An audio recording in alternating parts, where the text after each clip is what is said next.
everything we do. I came here in the morning in an Uber, I'm leaving back in an Uber, I'm gonna go on Facebook to post about this. I mean, everything we do nowadays online is actually in these companies. And this is also problematic because thinking about these companies and thinking about real life as if we're spending all our time in a mall, in a big mall, because this mall has their own policies and we need to understand what we can and cannot do. And these companies are not a civic space. They're not free. We are the data. They're taking all our data. They're sending it. And when it comes to the Gulf specifically, we have seen a lot of cases. There was a rumor about Twitter firing someone in 2013 because they suspect he was working with the Saudi agencies. This is a problem to have a company like Twitter having this kind of stuff. We have seen Netflix recently. It's something very small, but it shows the process. Netflix obeyed Saudi law and blocked one of the episodes of Hassan Minhaj, who was mocking MBS. This is also an issue, how Netflix can obey Saudi law, and Saudi is not even a signatory of the ICCPR on all the UN resolutions. So we need to also challenge the companies. We need to push back. We need to talk to them. We need to talk to the policymakers, and we need to make sure that when they want to work with governments, these governments need to obey the minimum of human rights, the minimum of free speech. Thank you, Mohammed. Yeah. We will have more time to discuss this later, but we have limited time for the discussion. Now I would like to move on to Sayyid Ahmed Al-Wadai's video. He will be talking about the targeting of human rights defenders' families.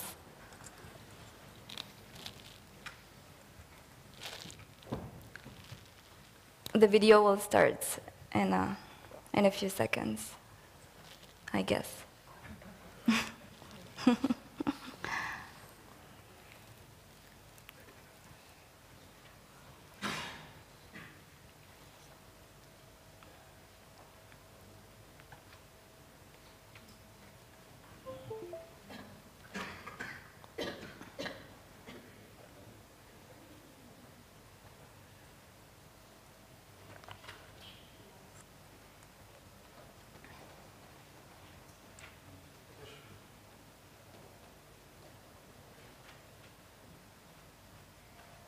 Hello everyone, thank you so much for having me, especially thanks to the Bahrain Center for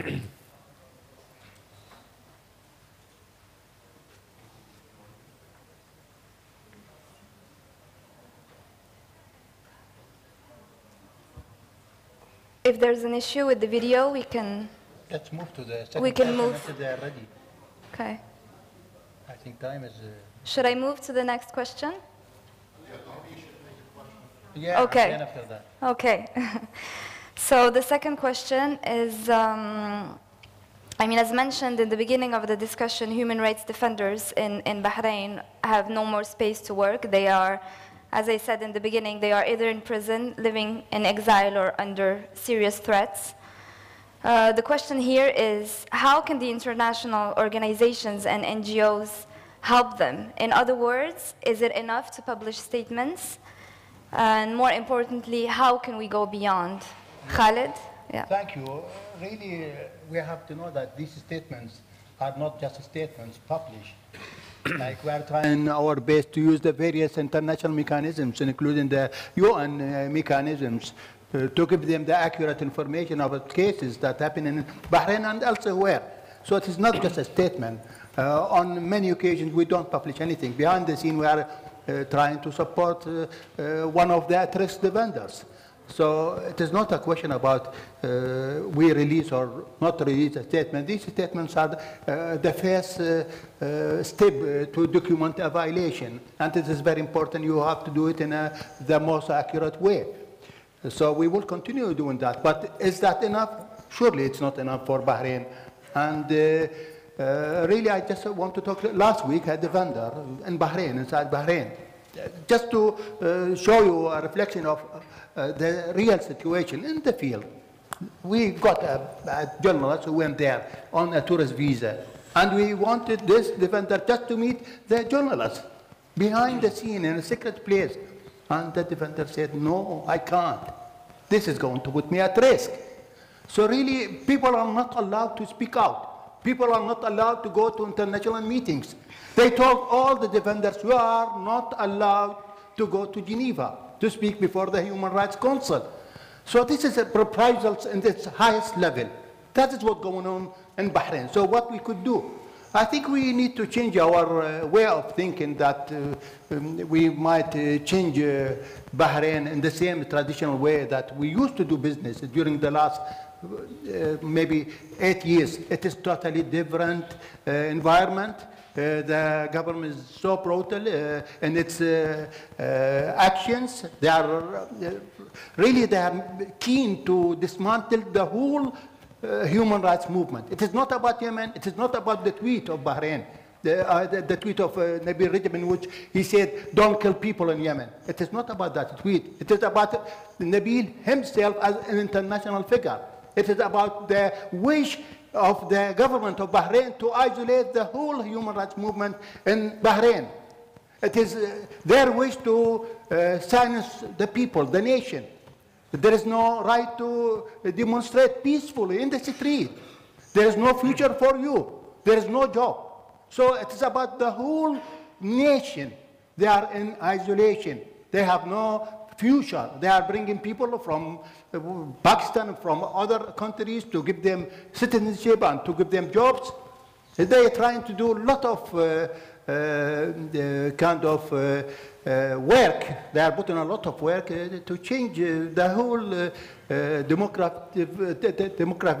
demography of the country, the geopolitics of the society. They are doing a lot of work. They have committees working on that behind the scene. But for us, we are trying really to, to work in such a very hostile environment. And from here, I call on all the governments, including the EU, the US, the UK. If you say that the human rights fails, then prove it for us. Put the human rights before profits. Support the people of Bahrain. Support the human rights defenders in Bahrain and elsewhere. Support us in our work. You say that in the heart of our policies is human rights, but to prove it for us. People are getting killed. Women human rights defenders are abused and sexually assaulted in Saudi Arabia and Bahrain. Tizam Sayyid is one example. She was sexually assaulted. Abdelhadi Khawaja, a well-known international human rights figure, sexually assaulted. We have serious and chronic problem in Bahrain. We have massive violations, and the international community has to do something. Khalid, so that is the way forward. Thank you.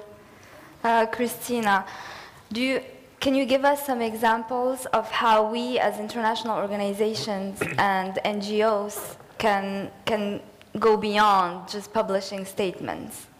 Because we know it's not really working. Yeah. I mean, I think as Khalid explained, there's a lot of work going on behind the scenes.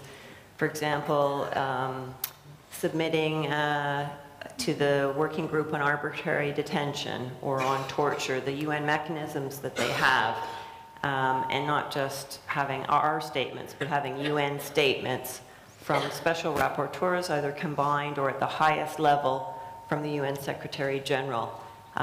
It's always helpful when they're mentioning by name the defenders in Bahrain and other countries who are in jail. I think also one positive thing has been that the UN has recognized the issue of reprisals as a very serious concern. In the last year, there were no Bahraini representatives at the UN Human Rights Council, whereas before they had a very strong presence.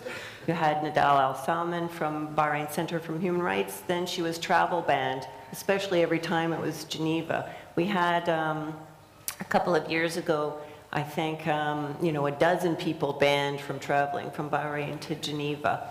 And more serious cases, you've had Najib Fatil came back from Geneva and then they came up with fabricated charges to put him in jail for, right now he's got combined sentences of 25 years, and essentially from participating at the UN Another horrible case is Abdesam Al-Saeq.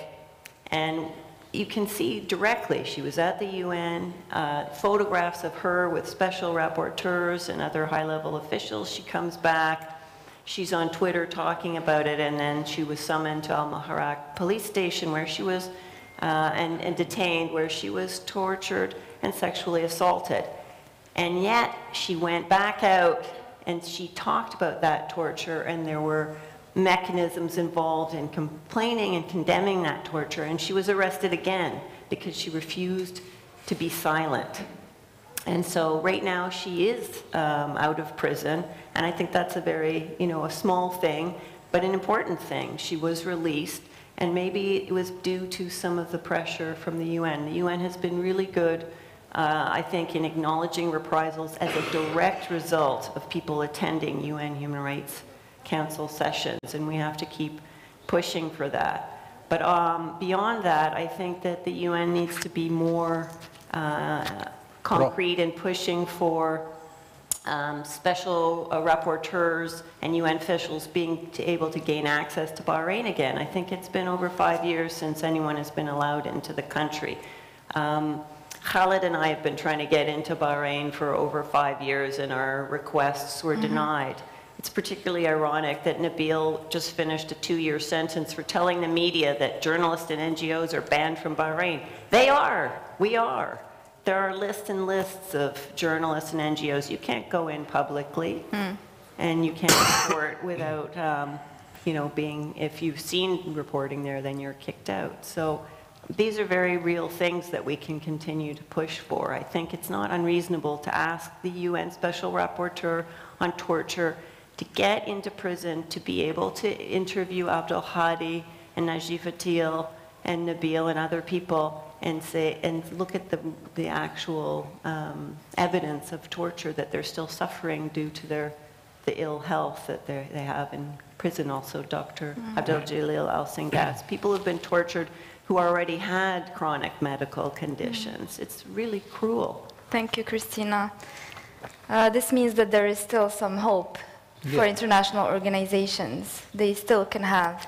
If we're looking at tangible requests that we can just keep following up on, yes. Thank you. Mohammed, do you have any examples on how international organizations and NGOs can protect human rights defenders that use online activism? Yeah, I mean, I agree with everything that's been said, and I would add that we need to always be innovative and test new things.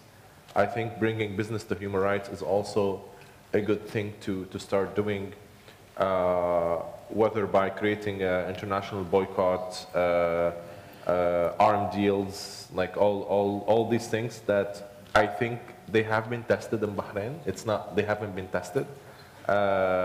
Sometimes they succeed, sometimes they don't, and I think like we just need to test new things, build a new relationship, make more pressure on these companies, yeah, to be able to create some of this change, because I think we get to a point where just asking human rights, like asking countries to respect human rights just for human rights, it's just like 10 years ago agenda, and I don't think it works anymore, honestly. They don't care, as simple as that. And like my son said, like Christina what she said, like when Trump visited Saudi Arabia and he gave them blank check, he did. Like basically this is happening, but like we need to always try to find about small places to enter and to test and to see what we can do. And sometimes there are people within these regimes and these systems who are actually good enough to work with. Maybe. I mean, I have a good luck in Lebanon, but I'm not sure about the Gulf. But I'm assuming there might be a few people in the Gulf who we can actually work with or think about how they can help. They could be from businesses, from media, academia. We need to diverse our reach and our audience as well. Thank you. Now we can move on to the next question, and then we will watch the video from Sayyid Ahmed. So the last question is about the UN declarations on human rights defenders that provide their support and protection. However, this resolution is not binding for governments. Keeping that in mind, how can the UN protect human rights defenders? I think we have to use whatever tools that are available for us, whether at the international level or even in the region itself. But I mentioned the fact that we need to change strategy when it's about Bahrain and other countries, including Saudi Arabia and other countries. And really, we are trying to do a lot of work. I could say from now that we are going to take some perpetrators of torture, for example, in Bahrain, to the criminal court in London. We have a ready case against them. And you could do that when there is no any local remedy. So that is a new approach to just tell a perpetrator that impunity is not going to work for them. We have to work to put an end to impunity in these countries. That's number one. And then always we are trying to highlight the fact that using the international mechanisms always is useful. On many occasions we got success. Now in March we have a sad event in Geneva about entitled torture in Bahrain is systematic. How to use the United Nations mechanism to protect people and to end torture in Bahrain. All that will help. You know, I know the change is coming, but it will take a long time. But we have to work for that change in order for it to happen.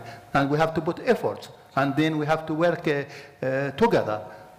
So far, I don't see that the whole organizations that are working in Bahrain are really having a united strategy. It's really difficult to work on your own. So I hope that this year, taking into account the deterioration that is happening and getting worse really all the time, as Christina said, I hope that various organizations will talk to each other and will have some collective policy, collective strategy to address the massive violations in Bahrain. Thank you, Khaled.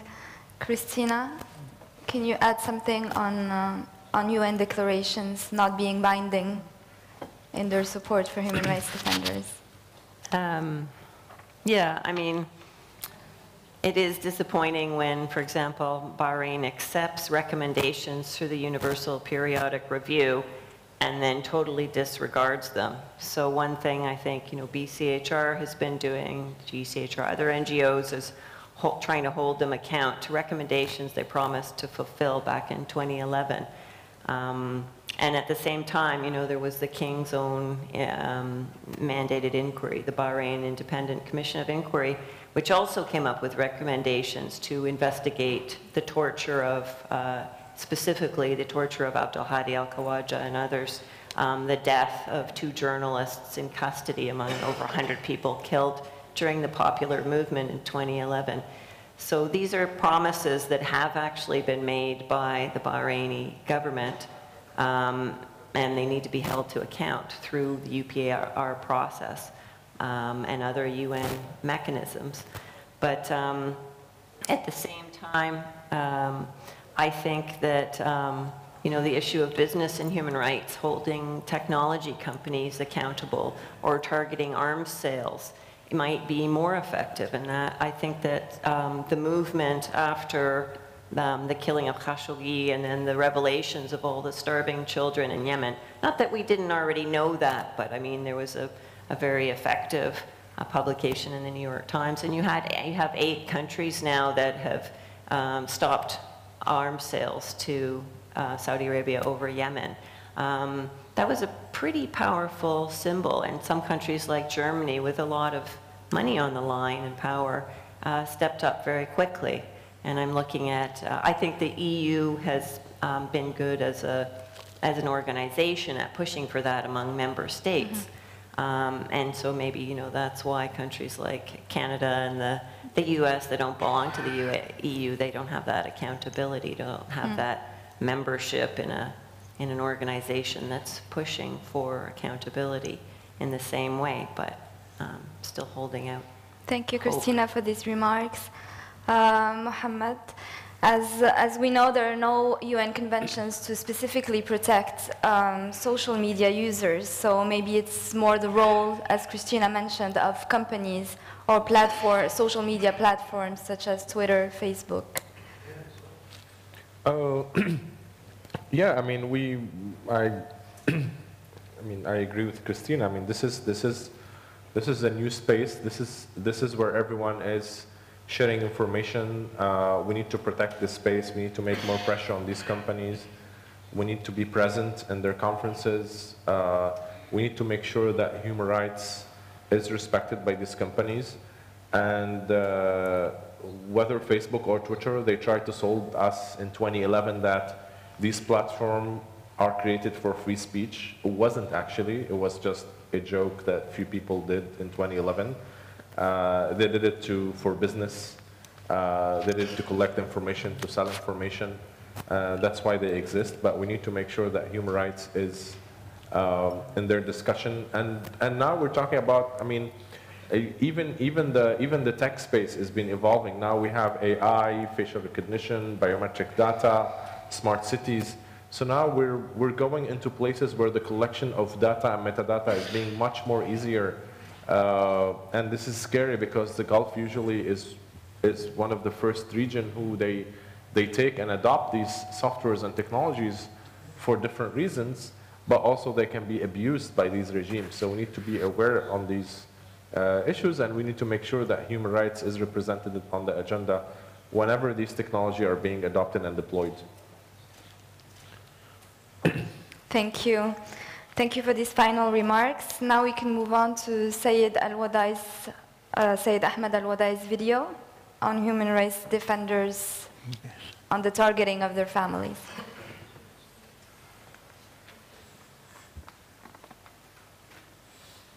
Hello everyone.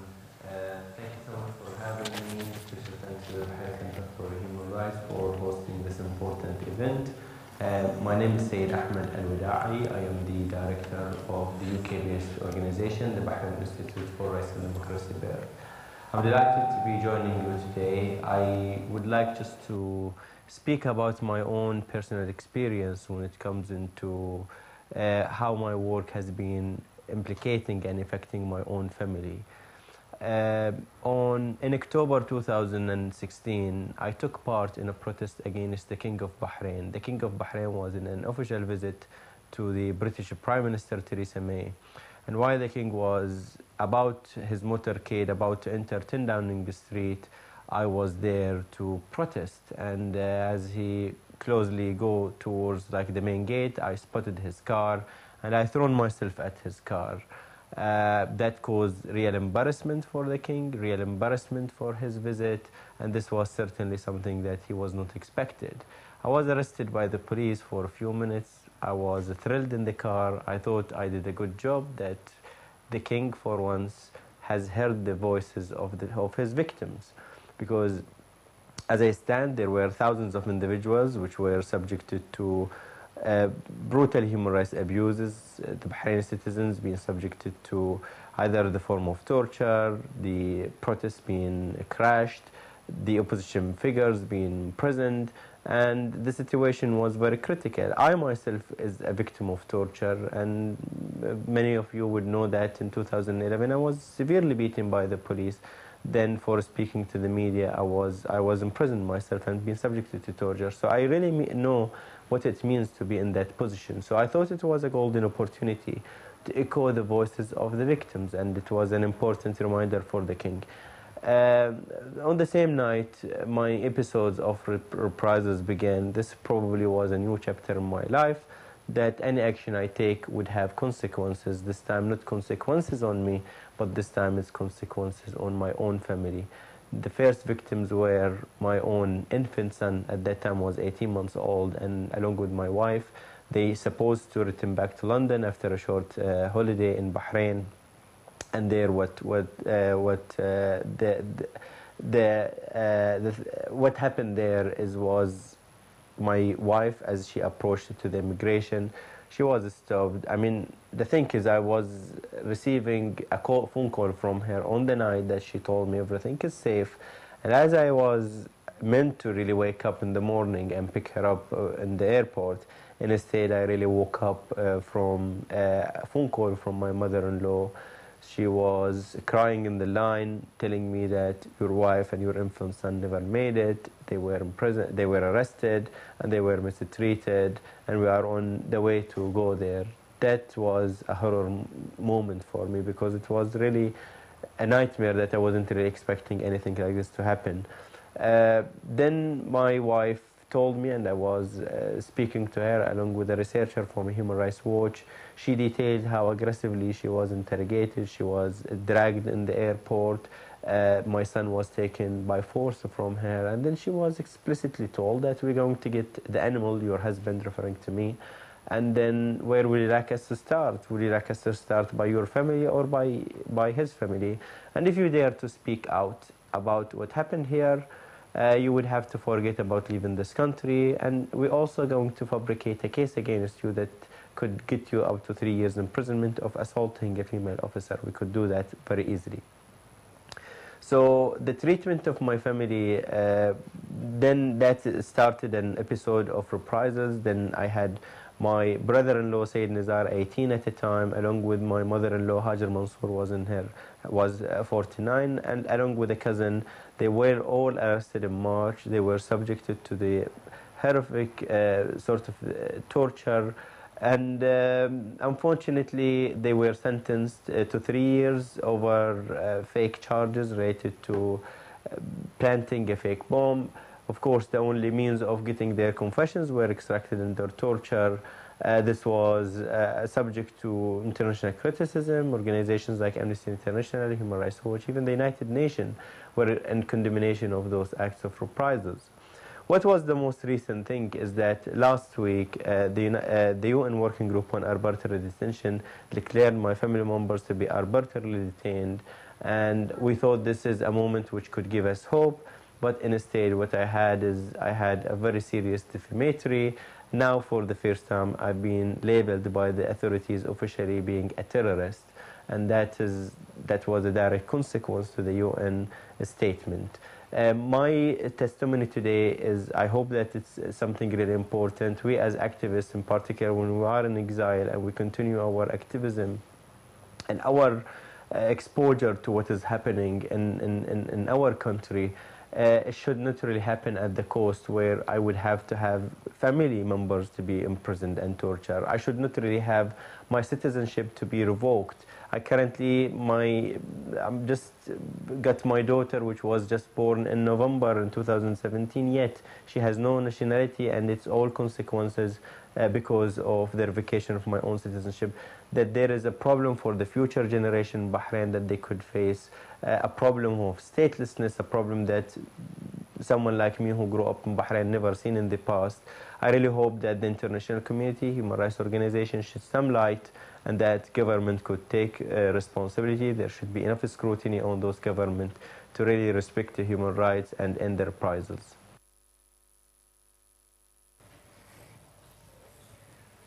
Thank you. Now we've gone over all the questions, so I would like to open the floor to the audience. I can see we already have a remark. Is there a microphone? Yeah.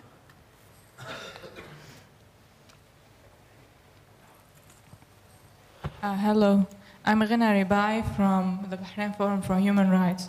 I would like very much to light upon the unjust and independent judiciary in Bahrain, specifically on two judges that were very much involved in violations of human rights. First one is Brahim Al-Zayed. This judge was the one who audaciously said that the appeal judgment that he sentenced Nabil Rajab was written by the Minister of Justice, actually not by him. He said that publicly, and he didn't care. He's the one who extremely searches for legal loopholes in the law to toughen punishments on prisoners of conscience. And he uses secret witnesses who he doesn't say who they are. Actually, he just uses them, and maybe they didn't witness, maybe they witnessed on what they claim, but no one knows the truth about that.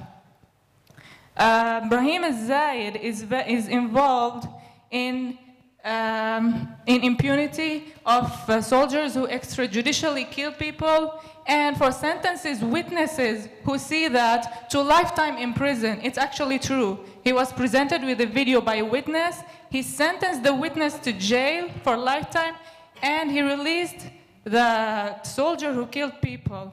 And the other judge that I'd like to talk about is a member in the royal family. He's called Muhammad bin Ali al Khalifa.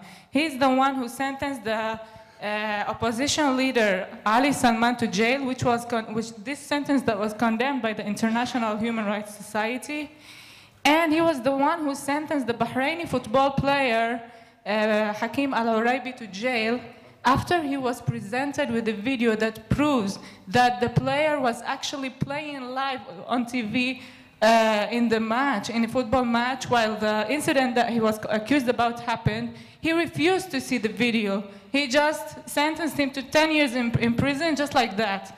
The last thing I'd like to point out is Thank you. I have to stop you because we only have about 2-3 minutes per person. Thank you. I will just comment on that. Yes. We know for sure that the judiciary in Bahrain is the most politicized institution in Bahrain. It's led by the king, by the crown prince, and this is not the only cases that we know that really went against the international standards for fair trial and due process. There are many cases. Time is very limited. Naziha Saeed, she is now in exile. They targeted her just because she made a complaint in the court against the policewoman who tortured her. The policewoman quit, and Naziha now in exile just because she wanted to get her right against the perpetrator. So there are many cases. We know that for sure. But what we could do is just to invite the rapporteur who is dealing with the judiciary to visit Bahrain, to visit the prisons. The torture is continuous, even in the prisons. Naji, Fatil, Abdul Hadi, and others, and Nabil, torture in prison. Ibtisam and Al-Saigh as well. And there are a lot of cases. If you talk about the judiciary, really, the judiciary is not reliable in Bahrain. That is for sure. Thank you, Khalid, for these examples. Questions, by the way, can be also in Arabic, so if anyone would like to speak Arabic. Yes, Ariel? Ansam Abayachi, OHCHR Regional Office. I just want to respond to the question that you raised about the binding resolutions. Actually, the ones that related to women human rights defenders and human rights defenders, they are like General Assembly resolutions, and those they are being passed by state parties. That means state parties are signing and approving the content of those resolutions. And they don't apply it by themselves, and this is the problem, actually. It's not binding because it's coming from the same entities that are responsible to protect and prepare the environment, healthy environment for human rights defenders to act, and also it's urging state parties to protect as a main responsible entity to protect human rights defenders. As usual, Arab states is like signing so many binding conventions, but by the end they don't apply it. So this is similarly, I mean, it's not binding, but it's more effective because it's signing by the state parties themselves. And with regard to the digital space, actually, there are some work on how to regulate or how to prepare code of ethics, code of conduct for using those spaces. It's ongoing, and actually it's globally. We need to come up with code of ethics, how we use these spaces, not to use it for hate speeches, not to use it for like, you know, raising issues that lead to grave human rights violations, but this still is not mature enough to come up with these kind of ethical bindings or uses, whether with the businesses, whether with the organizations, by the states. I believe we are like in this global dialogue over these, and not reaching like solid, I don't know, but solid things, this is right, this is wrong, that's how we need to go. Because it's like a gray area at this moment. Thank you. Okay. Thank you. Does any of our participants have a... Christina and Mohammed. I wanted to add that I think that the issue of due process is a very, very important one that the participant brought up, because the US and the UK always like to say, we call for due process in these trials. And so one thing we've done collectively with a number of human rights organizations is to send lawyers in secretly, because if we ask for permission, they're banned. So we've monitored a number of trials in Bahrain where the lawyers we send say, this is unbelievable, I've never seen this kind of kangaroo court, you know, where they have military people in there, people whispering to tell the judge what to say, you know, denial of evidence. So I think it's really important to back that up, because when you have major powers like the UK and US talking about due process, we can prove that that is absolutely not happening. So if they don't want to say free them now, at least they could say, wow, what a total failure of due process and adherence to international law. So I think that is a really great, thank you for mentioning those details, really interesting. Thank you. Maybe he has a comment. We had Ariel. Please present yourself for... Yeah. Hi, yes, I'm Ariel Plotkin. I'm on the advisory board of Bahrain Centre for Human Rights and used to be with Amnesty, focusing on Bahrain. My question is very short. It's considering all of the risks and the tools of repression that the Bahraini government is using against human rights defenders, how can we inspire the next generation of human rights defenders?